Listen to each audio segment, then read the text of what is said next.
Nice launch trajectory and countdown net. Pad is clear. 10, 9, 8, Launch auto sequence has started. 6, 5, 4, 3, 2, 1. Go for launch.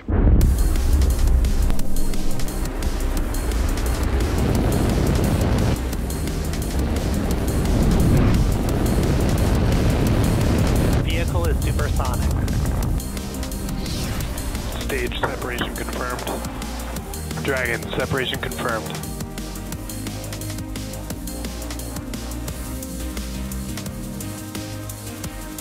Stage 1 is transonic. Landing legs have deployed. And Falcon 9 has landed.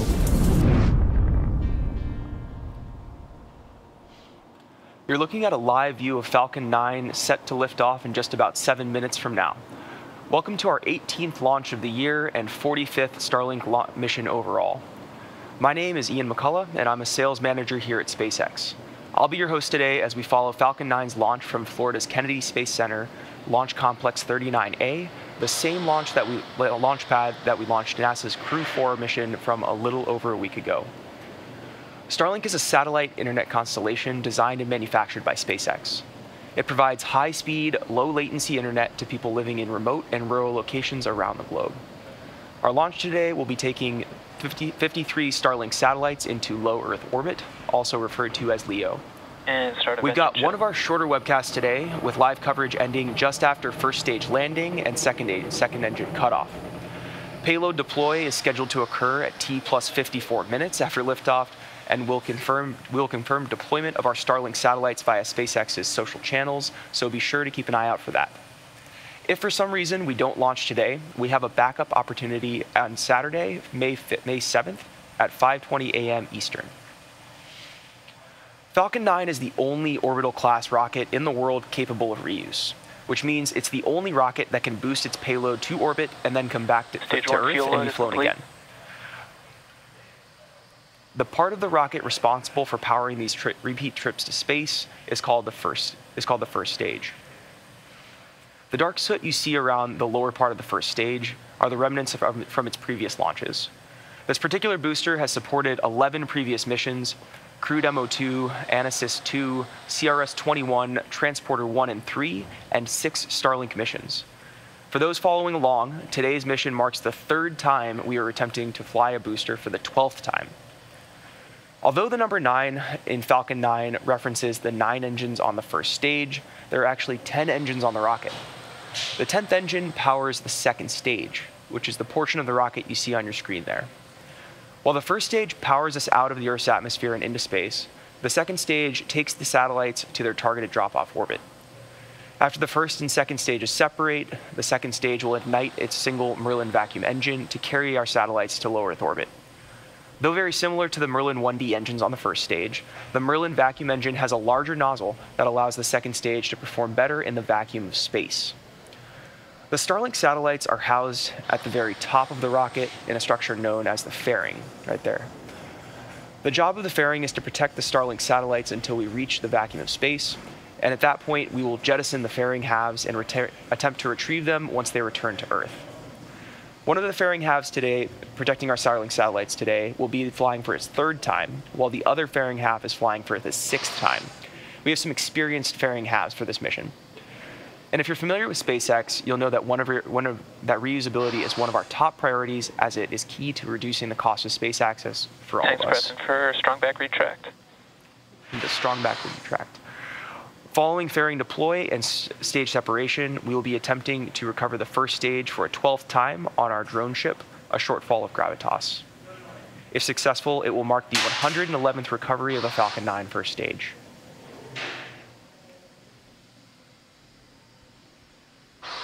And the clamp arms are opening up. You just saw the strong back start to open its clamp arms, located right under the fairing there, just below the numbers on your screen. A strong back is part of the transporter erector, or TE. We use it to roll the rocket out to the pad and raise it to its vertical launch position. The transporter erector also routes the vehicle's fluids, power, and telemetry umbilicals from the ground systems to the rocket and satellites until Falcon 9 goes on internal power and clears the pad. If you follow SpaceX, you'll know that it has been a very busy year for us so far.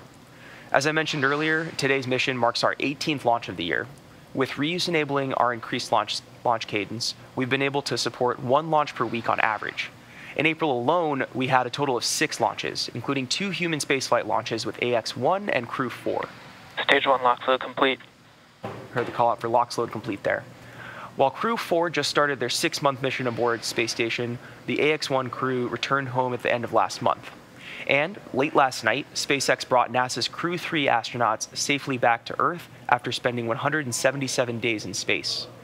During this time, they orbited the Earth 2,832 times and traveled 75,060,792 statute miles.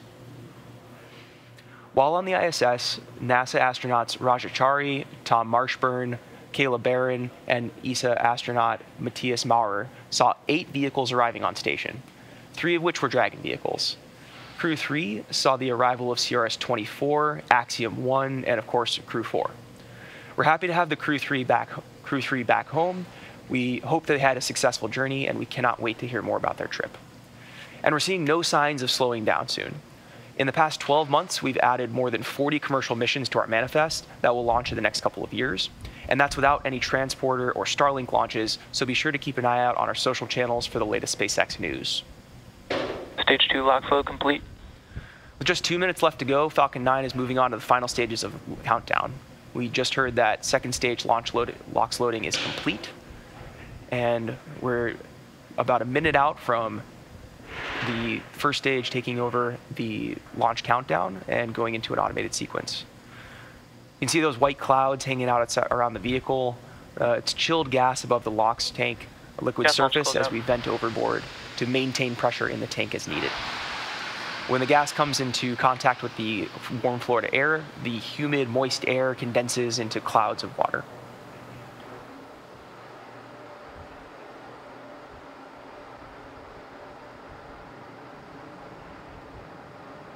About 5 seconds, we'll head up into startup.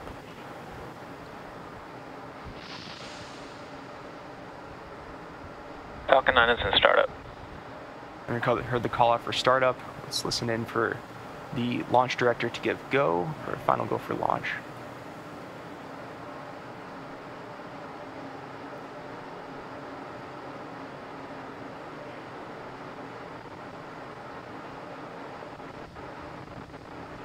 Falcon 9, Starlink LD is go for launch. Never heard the call out. All systems are go for launch. Let's launch as this seconds. Falcon 9 takes our 53 Starlink satellites into orbit.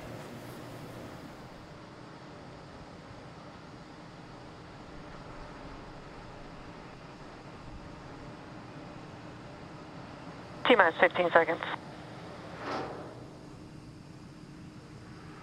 10, 9, 8, 7, 6, 5, 4, 3, 2, 1, 0. Ignition and liftoff.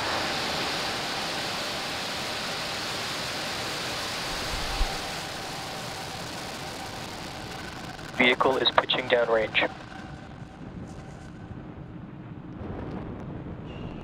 M1D chamber pressure is nominal.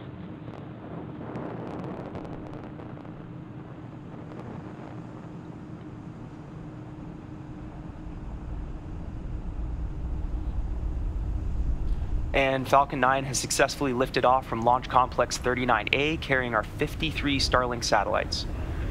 Although at liftoff, gravity is pulling straight down on the rocket. As we ascend, we'll tilt the engines, technical term is gimbling, and that turns the rocket horizontally. We're still going up, but now we are also heading horizontally away from the launch pad. It's what we call a gravity turn. Moments ago, we throttled the engines down in preparation for max Q. We're in the throttle bucket. Falcon 9 is supersonic. Max Q is the point during which the vehicle is under maximum dynamic pressure. Max Q. There, we've passed through max Q. Coming up are a quick series of events happening in quick succession. First, MECO, or main engine cutoff. This is where the 9 Merlin engines on the first stage shut off to slow the vehicle down in preparation for the next milestone, stage separation. This is where the first stage separates from the second stage. Start event back chill. As the first stage starts to make its way back to Earth for landing, the second stage continues its journey with SES-1, or Second Engine Start 1. This is where the single Merlin vacuum engine on the second stage lights up and propels the second stage along with the Starlink satellites into orbit. About 30 seconds out from that MECO.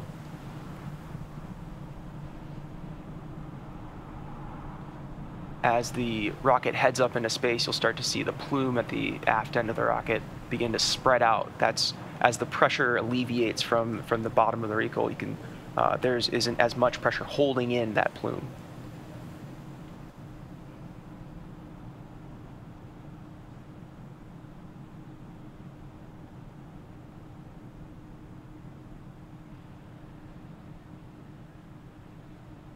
There we saw main engine cut off.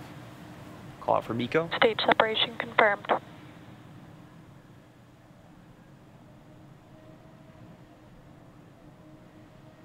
And back ignition.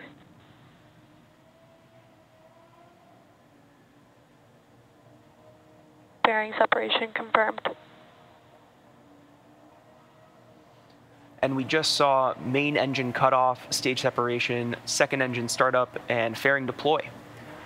With the fairing halves separated, the satellites are now exposed to the vacuum of space above the second stage of the rocket on the right-hand side of your screen there.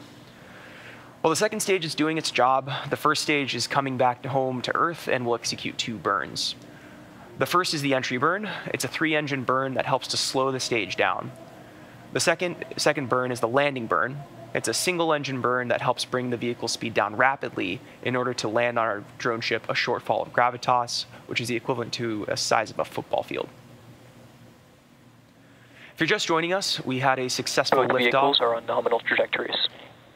We had a successful liftoff from Launch Complex 39A, completed a main engine cutoff, stage separation, second engine start 1, and fairing deploy.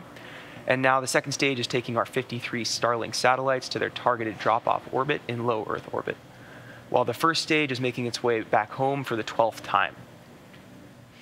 On the left side of your screen there, the first stage is descending. Acquisition of signal, Bermuda. The Falcon 9 first stage is equipped with 4 landing legs made of carbon fiber with aluminum honeycomb. These are placed symmetrically and stowed at the base of the vehicle and deployed just prior to landing. Also on the left-hand side here, you'll see the Falcon 9 is also equipped with 4 hypersonic grid fins, 2 of which are in view. These are positioned near the top of the first stage and the base of the interstage. Stage 1 is using nothing but the grid fins for steering as it makes its return to Earth until we light the center engine for landing. Then we can gibble the engine and guide the stage. The grid fins orient the rocket during re-entry and then guide the rocket during descent. Also look out, you may see some puffs, some white puffs on the left side of the screen. Those are nitrogen gas bursts for attitude control.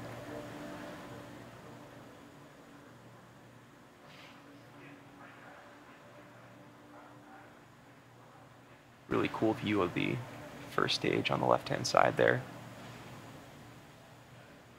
Some small debris in the atmosphere. Both stages continue to follow nominal trajectories. I heard a call out for both stages are on nominal trajectories.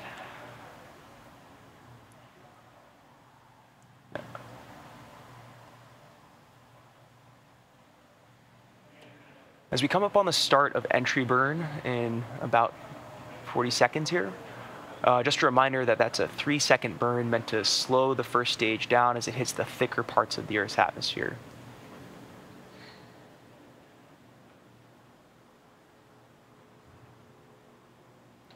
The right-hand side of the screen got a great view of stage 2 heading out into Leo.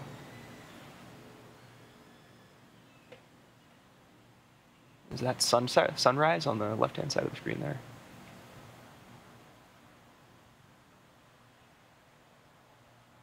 Coming up on entry burn.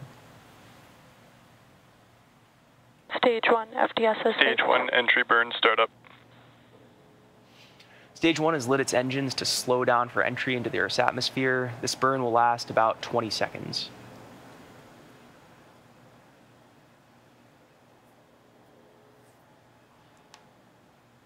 Stage 1 entry burns shut down.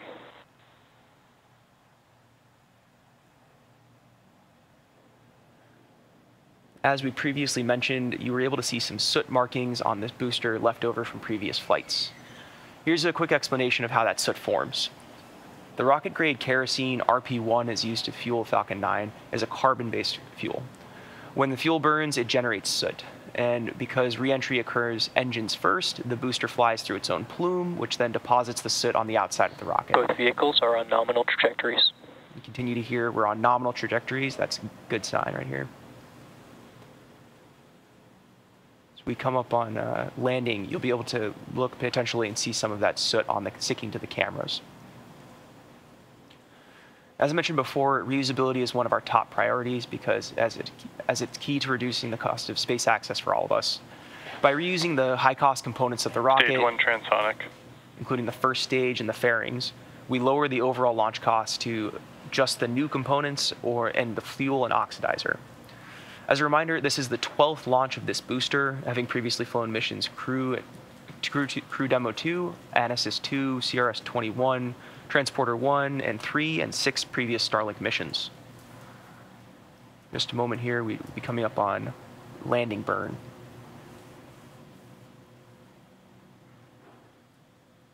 Stage 1 landing burn. So stage 1 has begun its landing burn. This is its final burn before touchdown to land on the drone ship. This burn lasts about 20 seconds as well. I'll look at that, a clear view. Landing leg deploy.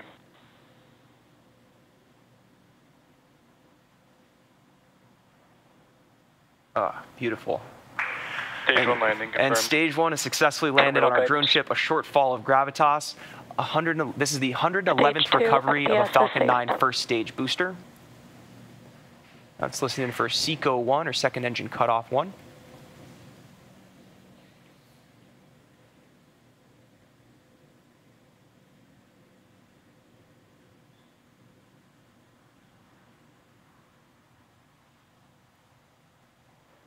SECO.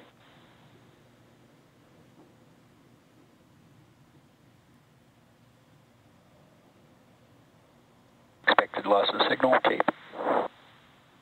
Nominal parking orbit insertion. And we heard nominal parking orbit insertion. That's good orbit. With confirmation of a successful second engine cutoff and good orbit, we'll be ending our webcast for today's launch. For those of you who want to keep following this mission, we will be confirming payload deploy via our social channels.